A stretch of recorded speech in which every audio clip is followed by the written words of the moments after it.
তড়িৎচালক বল তড়িৎচালক বল এই জিনিসটা বুঝতে গেলে প্রথমে বুঝতে হবে যে উচ্চ বিভব আর নিম্ন বিভব বলতে কি বোঝায়। তার জন্য আমি প্রথমে বলছি উচ্চ বিভবটা কি জিনিস। আচ্ছা, ধর দুটো বস্তু আছে, এ একটা বস্তু, বি একটা বস্তু। দুটো বস্তুকে আমি একটা পরিবাহী তার দিয়ে যোগ করে দিলাম। যদি দুটো বস্তুকে আমি পরিবাহী তার দিয়ে যোগ করে দিই, ইলেকট্রন কোন দিক থেকে কোন দিকে যাবে তার উপর নির্ভর করছে কোনটা উচ্চ বিভব আর কোনটা নিম্ন বিভব। ইলেকট্রন যদি বি থেকে এ এর দিকে যায় তাহলে এটা হলো উচ্চ বিভব, আর ইলেকট্রন যেহেতু বি ছেড়ে দিচ্ছে তাই এর দিকে যাচ্ছে, তো যে ইলেকট্রনটা ছেড়ে দেবে সেটা হলো নিম্ন বিভব। তাহলে উচ্চ বিভব আর নিম্ন বিভবটা কি? উচ্চ বিভব হলো দুটো বস্তুকে যদি আমি একটা পরিবাহী তার দিয়ে যোগ করি, যে বস্তু থেকে ইলেকট্রন যে বস্তুর দিকে যাচ্ছে, যেমন বি থেকে এর দিকে যাচ্ছে ইলেকট্রনটা, তাহলে এ বস্তুর এই যে তড়িৎ অবস্থা এটাকেই আমরা বলি হচ্ছে উচ্চ বিভব। আর বি যেহেতু ইলেকট্রন ছেড়ে দিচ্ছে, বি থেকে যেহেতু ইলেকট্রন বেরিয়ে আসছে, তাই বি এর এই তড়িৎ অবস্থাটাকে আমরা বলবো হচ্ছে নিম্ন বিভব। তাহলে দুটো বস্তুকে একটা পরিবাহী তার দিয়ে যোগ করলে যে বস্তু ইলেকট্রন গ্রহণ করে তার যে তড়িৎ অবস্থা সেটাকে বলবো উচ্চ বিভব। আর যে বস্তু ইলেকট্রন ত্যাগ করে, যেমন এখানে বি ইলেকট্রন ত্যাগ করছে, এই বি বস্তুর তড়িৎ অবস্থাটাকে আমরা বলবো হচ্ছে নিম্ন বিভব। ঠিক আছে, এবার আমরা জানি কারেন্ট সবসময় কিন্তু তড়িৎ কিন্তু উচ্চ বিভব থেকে নিম্ন বিভবের দিকে যায়। বিভব কি সেগুলো আগেই আছে, তো উচ্চ বিভব থেকে নিম্ন বিভবের দিকে তড়িৎ কিন্তু যায়। তাহলে তড়িৎ এদিক থেকে এদিকে যাবে নিশ্চয়ই, তাহলে তড়িৎ যেহেতু এটা উচ্চ বিভব, তাই উচ্চ থেকে নিম্নর দিকে কারেন্ট আই যাবে। তাহলে তড়িৎ এ থেকে বি এর দিকে যাবে। কিন্তু তড়িৎ যে এ থেকে বি এর দিকে যাচ্ছে এটা কতক্ষণ যাবে? যতক্ষণ না দুজনের বিভব সেম হয়ে যাচ্ছে। আচ্ছা, ইলেকট্রন যার দিকে আসে সেটাই উচ্চ বিভব, আমি এটা বলেছি।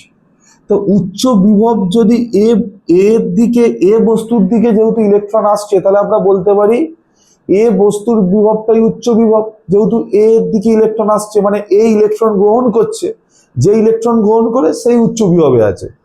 আচ্ছা, ইলেকট্রন মানে মাইনাস, তাহলে এ যেহেতু মাইনাসকে গ্রহণ করছে তার মানে এ নিশ্চয়ই নিজে প্লাস, আর এ যেহেতু মাইনাস বর্জন করছে তার মানে এ নিশ্চয়ই নিজে মাইনাস। ঠিক আছে, এবার কারেন্ট কিন্তু উচ্চ থেকে নিম্নর দিকে যাবে, মানে এ থেকে বি এর দিকে যাবে। এই যে কারেন্ট এ থেকে বি এর দিকে যাচ্ছে তার ফলে কি হচ্ছে? তার ফলে এর বিভব কমছে আর বি এর বিভব একটু একটু করে বাড়ছে, এবং যখন দুটো সমবিভবে এসে যাবে তখন আর এর থেকে বি এর দিকে কারেন্ট যাবে না। তাহলে কারেন্টকে, তড়িৎকে তড়িৎ যাওয়াটাকে বজায় রাখতে গেলে এর বিভবটা আর বি এর যে বিভবটা, এই বিভবের পার্থক্যটা আমায় সেম রাখতে হবে, তা না হলে এ থেকে বি এর দিকে তড়িৎ যাবে না, কিছুক্ষণ গিয়ে তারপর বন্ধ হয়ে যাবে। তাহলে এই কনস্ট্যান্টলি এ থেকে বি এর দিকে তড়িৎটাকে যদি আমি নিয়ে যেতে চাই, তাহলে আমার এর বিভব আর বি এর বিভব কে অপরিবর্তনশীল রাখতে হবে। তাহলে এর বিভবকে অপরিবর্তনশীল রাখার জন্য আমি কি করব? বি এর বিভবকে অপরিবর্তনশীল রাখার জন্য আমি কি করব?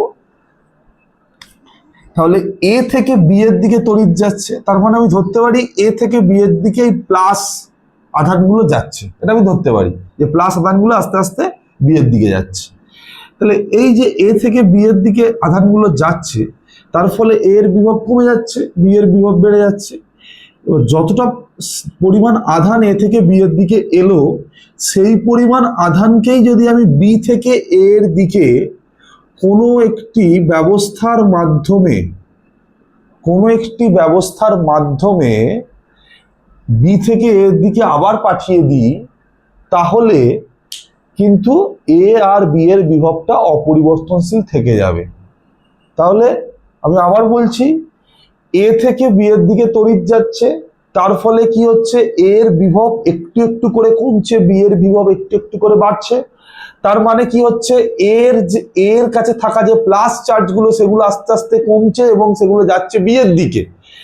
এবার এ থেকে বি এর দিকে যতগুলো প্লাস চার্জ গেল, ধনাত্মক আধান গেল, সেই পরিমাণ ধনাত্মক আধানকে, যেটা বি এর দিকে গেছে এবং বি এর কাছে গেছে, সেই পরিমাণ ধনাত্মক আধানকে আমি যদি কোনো ব্যবস্থার সাহায্যে বি থেকে এ এর দিকে পুনরায় নিয়ে চলে আসি, তাহলে কি হবে, এর যে কটা প্লাস গেল সেই কটা প্লাসকে যদি ঘুরিয়ে আমি আবার এর মধ্যে নিয়ে চলে আসতে পারি, তাহলে কিন্তু এর বিভবটা সেম থাকবে এবং বি এর কাছে যতগুলো প্লাস গেল সেই কটা প্লাসই যদি বি থেকে আবার বার করে দিতে পারি, তার মানে আমি বলতে পারবো বি এর বিভবটাও সেম থাকবে। তাহলে এই যে এ আর বি এই দুটোর বিভবকে সেম রাখার জন্য আমি যে ব্যবস্থাটাকে লাগাচ্ছি, যে জিনিসটাকে ব্যবহার করে আমি এ থেকে বি এর দিকে যে তড়িৎ যাচ্ছে, এ থেকে বি এর দিকে তড়িৎ যাওয়ার ফলে যে চার্জগুলো এ থেকে বি এর দিকে যাচ্ছে, সেই চার্জগুলোকেই, সেই একক ধনাত্মক আধানগুলোকেই আমি পুনরায় বি থেকে আবার এর দিকে ট্রান্সফার করছি যে ব্যবস্থার মাধ্যমে, সেটাই হলো তড়িৎ কোষ। তাহলে এই ব্যবস্থাটাকে আমরা বলবো তড়িৎ কোষ। তড়িৎ কোষ বলতে আমরা ব্যাটারি ভাবতেই পারি, ডায়নামোও ভাবতে পারি। তাহলে তড়িৎ কোষের কাজটা হলো, এ থেকে বি এর দিকে যখন তড়িৎ যাচ্ছে, তার ফলে যতটা পরিমাণ আধান এ থেকে বি এর দিকে গেল, সেই আধানটাকেই আবার বি থেকে এর দিকে পুনরায় ফিরিয়ে আনা। তার ফলে সুবিধাটা কি হচ্ছে, এর যা বিভব ছিল সেই বিভবই থেকে যাচ্ছে, বি এর যে বিভব ছিল সেই বিভবই থেকে যাচ্ছে, বিভবের পার্থক্যের কোনো পরিবর্তন হচ্ছে না, বিভবের কোনো পরিবর্তন হচ্ছে না এ ও বি বিন্দুর মধ্যে। তার কারণে এ থেকে বিতে কনস্ট্যান্টলি কিন্তু তড়িৎটা প্রবাহিত হচ্ছে। তাহলে এ থেকে বি এর মধ্যে কনস্ট্যান্টলি তড়িৎ পাঠানোর জন্য এ ও বি এর বিভবটা সেম রাখতে হবে। এ ও বি এর বিভবটা সেম রাখবো আমি কি করে, এ থেকে বি এর দিকে যতগুলো চার্জ গেল সেই পরিমাণ চার্জকেই যদি আমি বি থেকে এর দিকে কোনো একটা ব্যবস্থার সাহায্যে পাঠিয়ে দিতে সক্ষম হই বা পাঠিয়ে দিই, তাহলে কিন্তু এ থেকে যতগুলো চার্জ বেরিয়ে গেল সেগুলোই আবার ঘুরপথে আমি এর মধ্যে নিয়ে চলে এলাম। তার ফলে এ এর বিভবটা সেম থাকলো, বি এর বিভবটাও সেম থাকলো। এই যে আমি বি থেকে এর দিকে, এই যে আমি বি থেকে এর দিকে একক ধনাত্মক আধানগুলোকে নিয়ে যাচ্ছি, সেটাকে নিয়ে যেতে গেলে আমাকে কার্য করতে হবে। তার কারণ কি, তার কারণ হলো এ কিন্তু, এ মানে উচ্চ বিভব, এ বস্তুর বিভবটা হচ্ছে উচ্চ বিভব। এ কিন্তু কখনোই প্লাসকে নিতে চাইবে না, এ কিন্তু নিতে চাইবে সবসময় মাইনাসকে। আমি প্রথমেই বলেছি উচ্চ বিভবের সংজ্ঞায়, যে মাইনাসকে নিতে চায় সে উচ্চ বিভব, আর যে মাইনাসকে ছাড়তে চায় সে নিম্ন বিভব। তাহলে এ কিন্তু মাইনাসকে নিতে চাইবে, প্লাসকে তার নিজের দিকে নিতে চাইবে না, কিন্তু আমি তার সত্ত্বেও বি থেকে একক ধনাত্মক আধানকে এর দিকে নিয়ে আসছি তড়িৎ কোষের সাহায্যে, তড়িৎ উৎসের সাহায্যে, তড়িৎ কোষের সাহায্যে। তাহলে এই যে বি থেকে এর দিকে একক ধনাত্মক আধানকে, বি থেকে এর দিকে একক ধনাত্মক আধানকে নিয়ে আসতে গেলে আমাকে একটা কার্য করতে হবে, কারণ এ তো একক ধনাত্মক আধানকে নিতে চাইছে না, আমি তার সত্ত্বেও বি থেকে এর দিকে একক ধনাত্মক আধানকে আনতে চাইছি। তাহলে এই যে বি থেকে এর দিকে আমি একক ধনাত্মক আধানকে আনতে চাইছি, তার জন্য আমার একটা কাজ করতে হচ্ছে। তার জন্য যে কার্যটা আমি করলাম সেই কার্যটাই কিন্তু তড়িৎ শক্তিতে রূপান্তরিত হবে এবং সেই পরিমাণ তড়িৎ কিন্তু এ থেকে বি এর দিকে যাবে। এবং এই যে কার্যটা করছি, একক ধনাত্মক আধানটাকে বি থেকে এর দিকে নিয়ে যাওয়ার জন্য যে কাজটা আমায় করতে হচ্ছে, একক ধনাত্মক আধানকে বি থেকে এর দিকে নিয়ে যাওয়ার জন্য আমায় যে কাজটা করতে হচ্ছে, সেই কাজটাকেই আমরা বলবো তড়িৎ চালক বল। ঠিক আছে? তো তড়িৎ চালক বল কিন্তু বাস্তবে কোনো বল নয়, এটা বলের মতোই কাজ করে। কেন এটাকে বল নাম দেওয়া হলো তাহলে? তার কারণ তুই ভাবতে পারিস, ধর একটা পাইপের মধ্যে দিয়ে, নলের মধ্যে দিয়ে যখন জল প্রবাহিত হয়, তো জলকে প্রবাহিত করার জন্য একটা বাহ্যিক বলের প্রয়োজন থাকে। ঠিক তেমনি যদি নিম্ন বিভব থেকে উচ্চ বিভবের দিকে এই যে একক ধনাত্মক আধানটাকে নিয়ে যেতে হচ্ছে, তার জন্য একটা কার্য করতে হবে, এবং সেই কার্যটাই তড়িৎ শক্তিতে রূপান্তরিত হবে। এ থেকে বি এর দিকে কনস্ট্যান্টলি কারেন্টটা যে যাবে, নিরবিচ্ছিন্ন তড়িৎ প্রবাহ এ থেকে বি এর দিকে নিয়ে যাওয়ার জন্য আমাকে কিন্তু একটা বল প্রয়োগ করতে হচ্ছে। সেই বলটাই কিন্তু তড়িৎ চালক বল। কিন্তু এখানে বল অর্থে আমরা যেটা বুঝি সেটা বল নয়, এখানে বল অর্থে সেটা নয়।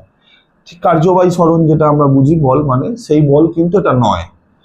আচ্ছা, তাহলে তড়িৎ চালক বল মানে তাহলে কি দাঁড়ালো?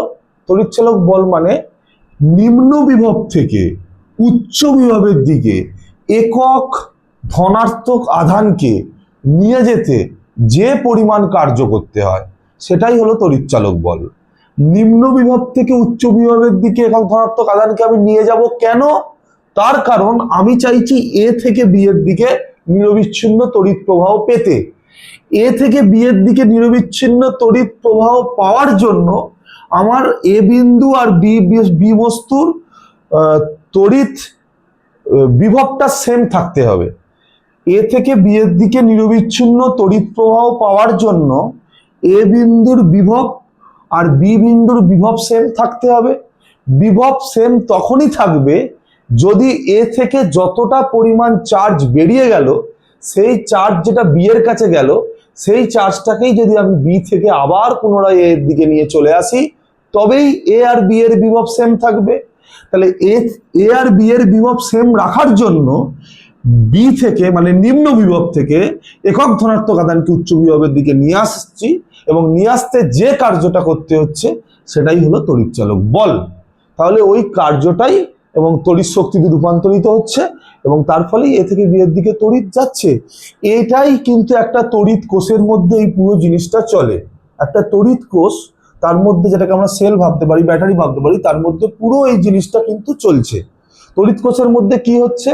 তড়িৎ কোষের মধ্যে এ আর বি বিন্দুর যে বিভব, সেই বিভবটাকে সেম রাখার জন্য বি থেকে এ থেকে বি এর দিকে যে পরিমাণ আধানটা এলো, সেই আধানটাকেই, সেই একক ধনাত্মক আধানটাকেই পুনরায় বি থেকে এর দিকে ফিরিয়ে নিয়ে যাওয়া হচ্ছে। মানে নিম্ন বিভব থেকে উচ্চ বিভবের দিকে পুনরায় ফিরিয়ে নিয়ে যাওয়া হচ্ছে। তাহলে শেষ অবধি যেটা দাঁড়ালো, তড়িৎ চালক বল বলতে কি বোঝায়? তড়িৎ চালক বল হলো নিম্ন বিভব থেকে উচ্চ বিভবের দিকে একক ধনাত্মক আধানকে নিয়ে যেতে যে পরিমাণ কার্য আমায় করতে হয়। কার্য করতে হচ্ছে কেন? কারণ উচ্চ বিভব কিন্তু প্লাসকে নিতে চাইবে না, আমাকে তাও নিয়ে যেতে হবে বিভবটাকে সেম রাখার জন্য, তাই কার্য করতে হচ্ছে। তাহলে এই একক ধনাত্মক আধানকে নিম্ন বিভব থেকে উচ্চ বিভবের দিকে নিয়ে যেতে যে কার্য করতে হয় সেটাই হলো তড়িৎ চালক বল। এটাই তড়িৎ চালক বলের কনসেপ্ট। এই তড়িৎ চালক বল কিন্তু কাজটা করে শক্তির রূপান্তর নীতির ওপর। মানে যতটা পরিমাণ কার্য আমি করছি নিম্ন বিভব থেকে উচ্চ বিভবের দিকে নিয়ে আসতে একক ধনাত্মক আধানকে, সেই পরিমাণই কিন্তু তড়িৎ উৎপন্ন হচ্ছে।